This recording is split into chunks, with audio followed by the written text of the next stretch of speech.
നന്തൽകോട് മാതാപിതാക്കളെയും സഹോദരിയെയും ബന്ധുവായ സ്ത്രീയെയും കൊലപ്പെടുത്തിയ കേസിൽ വിധി ഇന്ന്.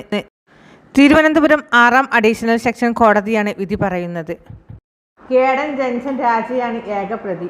ജഡ്ജി KV വിഷ്ണുവാണ് കേസ് പരിഗണിക്കുന്നത്. 2017 ഏപ്രിൽ 5, 6 തീയതികളിൽ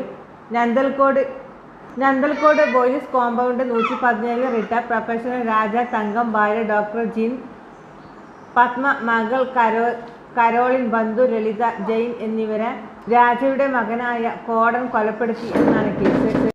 ആദ്യം ദുർമന്ത്രവാദമാണെന്നാണ് പ്രതി പോലീസിനോട് പറഞ്ഞതെങ്കിലും പിന്നീട് ചോദ്യം ചെയ്യലിൽ ബാല്യകാലത്ത് രക്ഷിതാക്കളിൽ നിന്നുണ്ടായ അവഗണനയാണ് കൊലപാതകത്തിലേക്ക് നയിച്ചത് എന്ന് കണ്ടെത്തി. വിചാരണയിൽ കുറ്റം ചെയ്തിട്ടില്ലെന്നാണ് കേഡൻ കോടതിയോട് പറഞ്ഞത്. പോലീസ് ശേഖരിച്ച ശാസ്ത്രീയ തെളിവുകൾ പ്രോസിക്യൂഷൻ കോടതിയിൽ നിരത്തി.